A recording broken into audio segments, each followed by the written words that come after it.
dos.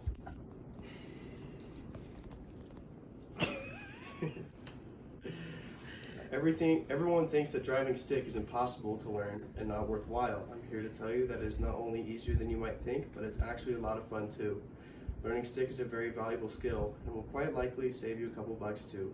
I personally drive stick myself and I wouldn't have it any other way. The last year and a half of my driving career has helped me understand how it works and how to drive better. I have also done lots of research on cars to help me understand how they work and what each part does. How does a manual work? How do you drive one? Why should you get one yourself? Before you learn how to drive it, it will be a great help to learn how it works. Understanding how it works makes it much easier to use and helps you know what's going on. A manual transmission allows the driver to select which gear they use while driving. Dobbs Tire and Auto Center says that the driver uses the shift lever to select the appropriate gear for the speed of the vehicle. As you go up in gears, you lose torque, which you can go faster. The manual transmission has three basic parts: the input shaft, the counter shaft, and the output shaft. Dobbs Tire and Auto Center says that the engine is connected to the input shaft by the clutch.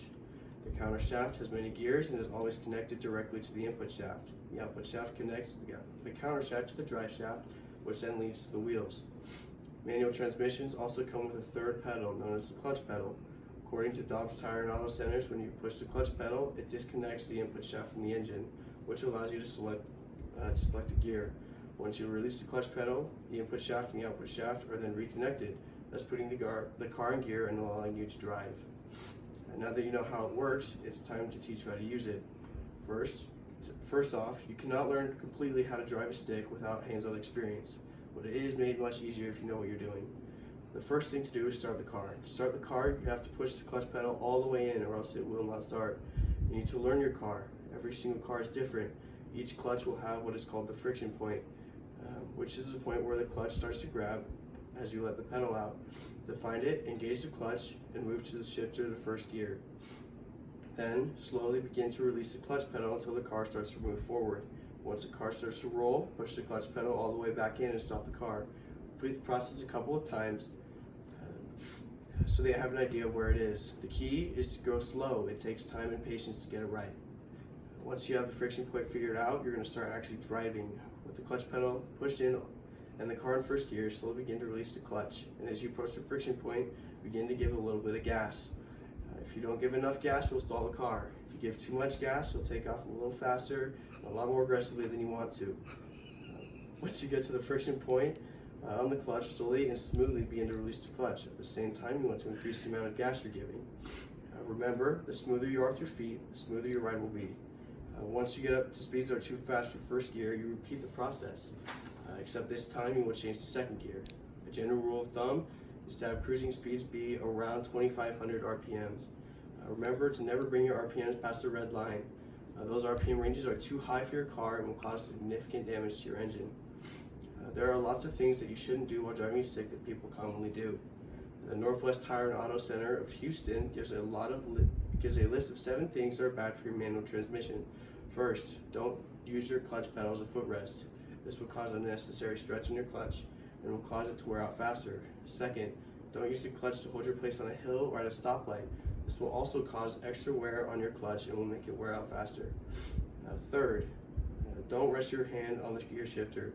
This puts extra stress on the gearbox and will also cause it to wear out. Fourth, don't leave your car in gear while you aren't moving. This puts unneeded stress on the gearbox and the clutch. Instead, simply put the car in neutral and give your foot a rest. Fifth, use the correct gears. You choose the gears as a driver instead of the car doing it for you. So you need to make sure that you're using the correct gear for your driving conditions and speeds. Sixth, don't floor it in low RPM ranges. This will make your acceleration much slower and is harder on the car.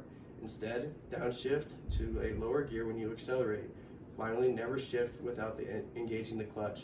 This is not only hard on your clutch, but it is very, very hard on your engine too. And now that you know what to do and what not to do, why should you get one?